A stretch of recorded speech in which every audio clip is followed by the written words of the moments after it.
Las mismas manos que esculpieron el David también diseñaron instrumentos para destruir el cuerpo humano, pieza por pieza, en Florencia, a 1512, a 3 calles del taller, donde Miguel Ángel pintaba ángeles en el techo de la Capilla Sixtina. Un hombre llamado Marco Cellini era arrastrado por guardias hacia las mazmorras del Palazzo della Signoria. No gritaba, ya no podía. Le habían mostrado lo que vendría, y él había rogado que lo mataran antes de llegar allí. La multitud afuera aplaudía. Creían que presenciaban justicia. Lo que realmente presenciaban era la obra maestra más oscura que el Renacimiento jamás produjo. Escucha esto con cuidado. En él mismo periodo histórico que nos dio la perspectiva en la pintura, el telescopio, los estudios de anatomía humana más precisos de la historia, también nos dio dispositivos de castigo tan calculados, tan científicamente diseñados, que los torturadores medievales parecerían aficionados comparados con ellos. Porque cuando las mentes más brillantes de Europa dirigieron su genio hacia el sufrimiento humano, no crearon brutalidad, crearon ingeniería. Entre 1450 y 1650 se inventaron o perfeccionaron más de 300 dispositivos distintos de castigo y tortura. Los gremios de verdugos celebraban conferencias anuales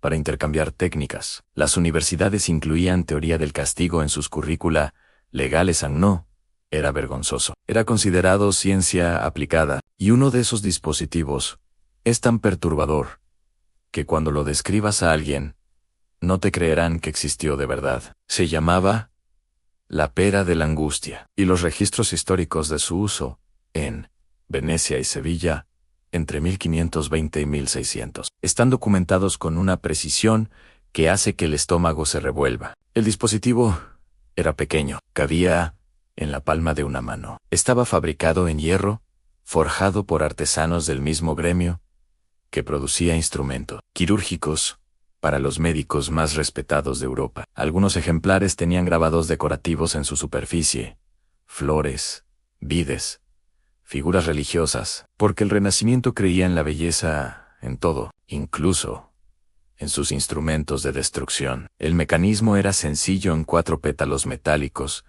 plegados alrededor de un tornillo central. Una vez insertado, el operador giraba el tornillo lentamente. Los pétalos se abrían desde adentro, gradualmente milímetro a milímetro, sin prisa. Los registros del Tribunal Inquisitorial de Sevilla de 1547 describen con precisión clínica cuántas rotaciones se aplicaban según el crimen del acusado. No era improvisación, era protocolo documentado. Un documento firmado por el inquisidor, padre Alonso de Murcia en 1550. Y uno especifica que la pera era utilizada primariamente como herramienta de silenciamiento, no de muerte. El objetivo no era acabar con la vida del condenado, era algo mucho más calculado. Era robarle para siempre la capacidad de hablar, de gritar, de nombrar a sus cómplices. Esperan porque lo que viene en el siguiente segmento es peor. Mucho peor en sí. Esta historia te puso la piel de gallina. Espera a ver lo que viene después. Suscríbete ahora, porque aquí contamos las historias más oscuras de la historia, las que casi nadie se atreve a explicar. Y antes de seguir, escribe en los comentarios tu ciudad y tu país. Quiero saber desde qué parte del mundo estás escuchando esta historia. El Renacimiento amaba el cuerpo humano, lo estudió con obsesión. Leonardo da Vinci realizó más de 30 disecciones ilegales de cadáveres humanos en el Hospital Santa Maria Nuova de Florencia entre 1489 y 1513, tomando notaus, detaladaus, sobre cada músculo, cada nervio, cada punto de tensión en las articulaciones. Esos mismos conocimientos anatómicos que hicieron posibles las esculturas más perfectas de la historia humana, también hicieron posible algo que Leonardo nunca mencionó en sus cuadernos públicos. Hicieron posible el potro perfeccionado. El potro de tortura existía desde la antigüedad, pero el Renacimiento lo transformó de instrumento primitivo en máquina de precisión quirúrgica. En la Torre de Londres, el verdugo Thomas Ratchford recibió en 1543 un pago documentado de 22 chelines por mejoras en el aparato de extensión. Según registros del Tesoro Real, conservados en los archivos nacionales británicos, las mejoras de Ratchford eran sencillas, pero devastadoras. Añadió 6 puntos de tensión adicionales, basados en principios de palanca, que no serían formalizados en física teórica hasta décadas más tarde. El resultado era una máquina que podía separar articulaciones en el orden exacto que el operador eligiera. Primero los hombros, luego las caderas, luego las rodillas, luego los tobillos, siempre en ese orden, siempre con la misma calculada progresión. ¿Por qué ese orden? Porque los estudios anatómicos del Renacimiento habían determinado que ese era el orden en que el cerebro humano podía seguir procesando el dolor sin perder la conciencia. Mantener al sujeto consciente era el objetivo principal. Un sujeto inconsciente no confesaba. El médico del Palacio Episcopal de Valencia, Rodrigo de Espinosa, dejó en 1558 un manuscrito clínico de 47 páginas, describiendo los efectos fisiológicos del potro renacentista en 23 prisioneros distintos. El manuscrito, descubierto en la Biblioteca Nacional de Madrid en 1934, incluye diagramas anatómicos marcando los puntos exactos de tensión máxima. Espinosa no lo escribió como denuncia, lo escribió como investigación médica. Aquí está la parte que nadie te cuenta en los libros de historia del arte. A los mismos talleres de Florencia que producían las más bellas estatuas de bronce del Renacimiento, también producían grilletes, cadenas y componentes para dispositivos de tortura. Los herreros no distinguían entre proyectos, aplicaban los mismos estándares de precisión, ya fuera para crear un candelabro o una argolla de compresión. Los archivos del gremio de herreros de Florencia, entre 1490 y 1580, incluyen facturas mezcladas, encargos de escultores, junto a encargos de magistrados judiciales, sin separación de categoría, pero ninguno de estos dispositivos, ni la pera de la angustia, ni el potro perfeccionado, comparaban, en horror, calculado con lo que el Renacimiento italiano desarrolló para los crímenes considerados imperdonables. Porque para esos crímenes, los ingenieros del siglo XVI crearon algo que no atacaba el cuerpo desde afuera, lo destruía desde adentro, y usaba el mismo principio físico que los más elegantes relojes de la época que datean, porque en el siguiente segmento esto se vuelve perturbador de una manera que nunca podrás olvidar. Hay un dispositivo del Renacimiento que durante décadas los historiadores no quisieron describir públicamente, no por pudor, sino porque hacerlo requería explicar un nivel de sofisticación en el diseño del sufrimiento humano que resultaba, en sus propias palabras, demasiado perturbador para asociarlo con una época de genio cultural. Se llamaba la cuna de Judas, y fue el Renacimiento italiano quien la perfeccionó hasta convertirla en algo que los ingenieros de cualquier otra época habrían sido incapaces de diseñar. El principio básico era conocido desde la antigüedad, pero el Renacimiento le aplicó 2 innovaciones que lo transformaron completamente. Primera innovación. El ángulo de la pirámide central fue calculado matemáticamente para maximizar la presión en los puntos anatómicos de Mayo, R concentración nerviosa. Los registros del taller del ingeniero Giovanni Battista della Porta, en Nápoles, datados en 1558, incluyen cálculos geométricos aplicados específicamente a este diseño. Della Porta era conocido públicamente como filósofo natural y científico. Sus libros sobre óptica y botánica son estudiados hasta hoy. Sus cuadernos privados contienen algo muy diferente. Segunda innovación, el sistema de poleas y contrapesos que controlaba la velocidad de descenso. A diferencia de los métodos anteriores, la cuna de Judas renacentista era operada con precisión milimétrica. El operador podía controlar la progresión con la misma exactitud con que un relojero. Controlaba el movimiento de un mecanismo de cuerda, gradual, medable, documentable. Los archivos del Tribunal de la Inquisición Española en Toledo conservan registros de sesiones donde la velocidad de operación era anotada junto al tiempo transcurrido y las respuestas del interrogado. Era un formulario, un procedimiento estandarizado con columnas para completar. En 1563, el inquisidor Hernando de Valdés escribió en una carta al Consejo de la Suprema que el método de la pirámide graduada produce resultados consistentes cuando se aplica con la disciplina de un proceso científico y no con la pasión de un acto de venganza.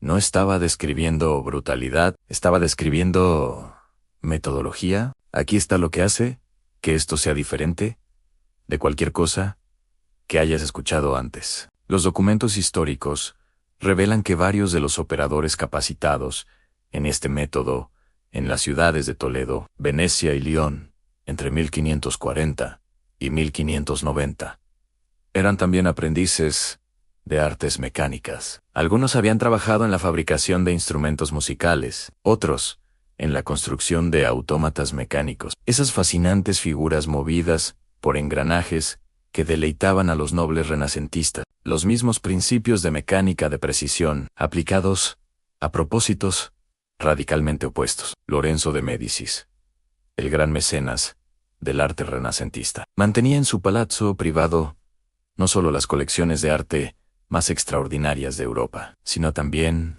una cámara que los visitantes nobles podían solicitar ver como parte del recorrido completo de los logros humanos. El recorrido incluía esculturas de Miguel Ángel, manuscritos iluminados, instrumentos científicos y dispositivos de castigo que él mismo había comisionado a los mismos artesanos. Porque, para la mente renacentista, ambas colecciones representaban lo mismo: el dominio absoluto del ser humano sobre la materia, sobre la forma, sobre la naturaleza, incluyendo la naturaleza humana, incluyendo el cuerpo humano. Y entonces llegamos al método final, el que el Renacimiento reservaba para los crímenes más imperdonables, el que podía durar días, el que hacía que soldados endurecidos en batalla se negaran a presenciar, el que no solo destruía el cuerpo, sino que borraba la identidad del condenado de una manera tan metódica que los presentes tenían que preguntarse si aquello que quedaba al final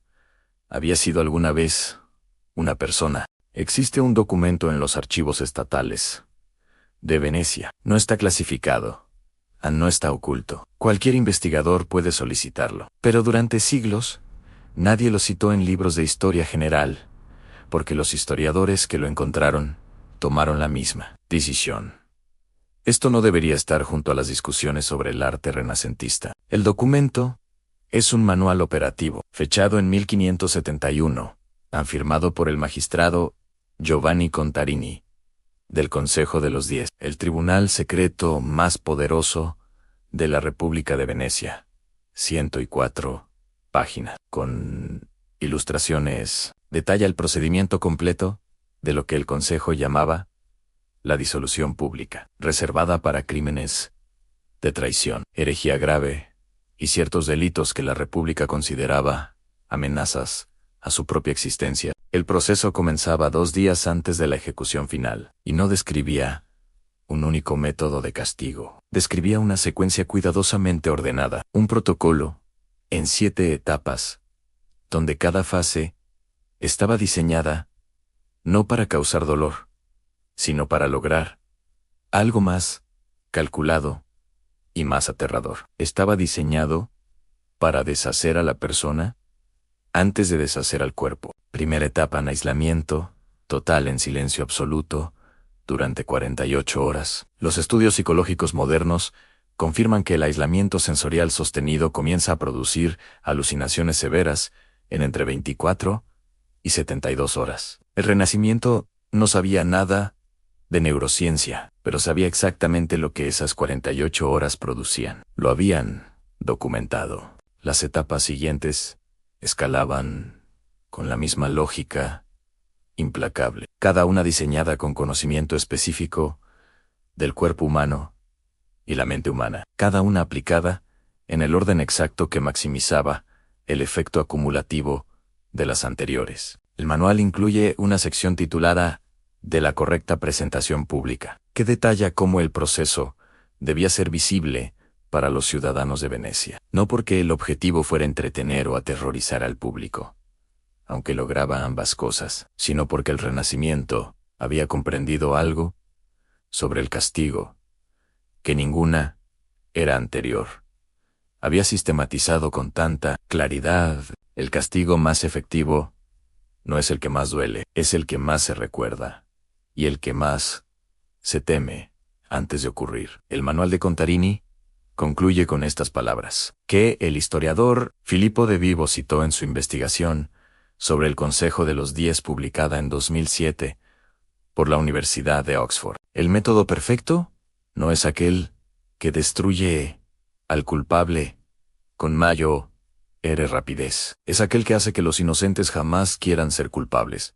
Aquí está la verdad que nadie te enseñó en la escuela. El Renacimiento no fue solo un renacimiento del arte, fue un renacimiento del control, y los mismos principios que hicieron posible la cúpula de Brunelleschi, la perspectiva de Alberti, los códices de Leonardo, también hicieron posible la más sistemática, documentada y científicamente aplicada maquinaria de sufrimiento humano que la historia occidental había visto jamás. Los museos de Florencia, Venecia, Madrid y Londres guardan hoy estos dispositivos detrás de vitrinas de cristal. Los visitantes pasan frente a ellos en segundos, brevemente incómodos, rápidamente distraídos por la siguiente obra maestra. Pero los mismos artesanos que los fabricaron estaban en el mismo gremio, usaban los mismos hornos, firmaban los mismos libros de contabilidad que los creadores de esas obras maestras. No había contradicción para ellos, solo había oficio,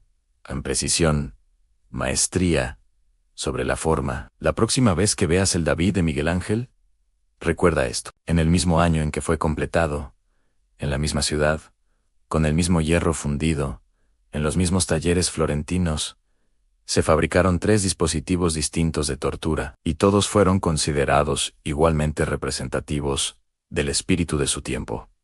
El Renacimiento te dio las estrellas y te construyó la oscuridad más profunda en la que caer. Eso es lo que te ocultaron. Y si el próximo video te revela que uno de estos métodos fue utilizado en secreto 3 siglos después de que supuestamente desaparecieron, si esta historia cambió la forma en que ves el Renacimiento, si te hizo darte cuenta de que la misma era que creó belleza, también creó horrores inimaginables. Suscríbete ahora a Exploradores de Historia, porque aquí no contamos la versión romántica del pasado.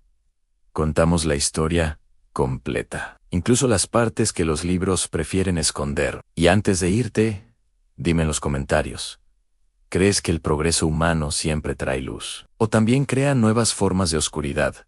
Leo cada comentario, porque entender el pasado es la única forma de comprender lo que realmente somos.